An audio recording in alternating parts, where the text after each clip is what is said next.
Je suis de plus en plus intéressé par la psychanalyse et par son langage.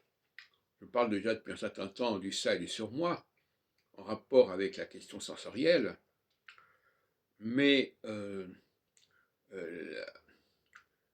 la psychanalyse telle que je la conçois, au sens astrologique du terme, c'est le, le fait de voir qu'à certains moments, on est pris par des forces, on est envahi par des forces qui nous conduisent à un certain type de comportement. Et c'est à des dates précises. Qu'est-ce que ça veut dire? Ça veut dire que le psychanalyste ou l'analyste peut pointer une date dont il sait qu'elle est marquée par l'équinoxialité, par exemple, ou par la solsticialité, de 7 ans en 7 ans, et voir comment ça a été vécu, comment tout ça a été vécu par la personne.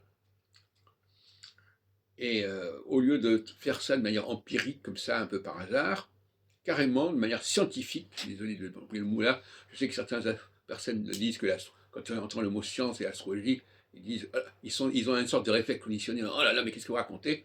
Bon, je suis désolé, tant pis pour eux.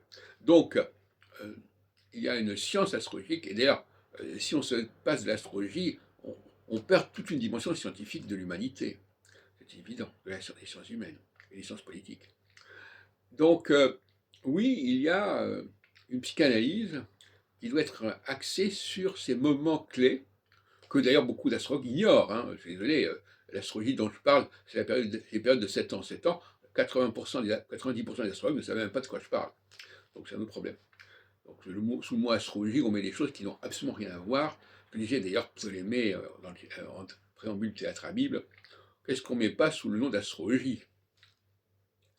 Et alors, toujours dans cette direction-là, le surmoi, c'est une raison qui est un peu malheureuse quelque part. Parce que c'est aussi le sur. Alors le surmoi, comment ça, il y a le moi, dans les topiques freudiennes, le moi, le surmoi, le ça. Bon. Mais en réalité, le surmoi, qu'est-ce que ça veut dire? Est-ce que c'est le surmoi ou est-ce que c'est le sur ça? C'est la question qui se pose. Ou est-ce que le ça est le moi?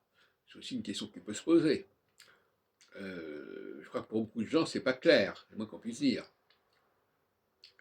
Euh, si moi je vois une dialectique entre le ça et le surmoi, ça peut être paradoxal, parce que justement, le surmoi, c'est plutôt la réaction au ça. Donc je pourrais plutôt le dire le sur ça, le Uber S, et pas le Uber mich.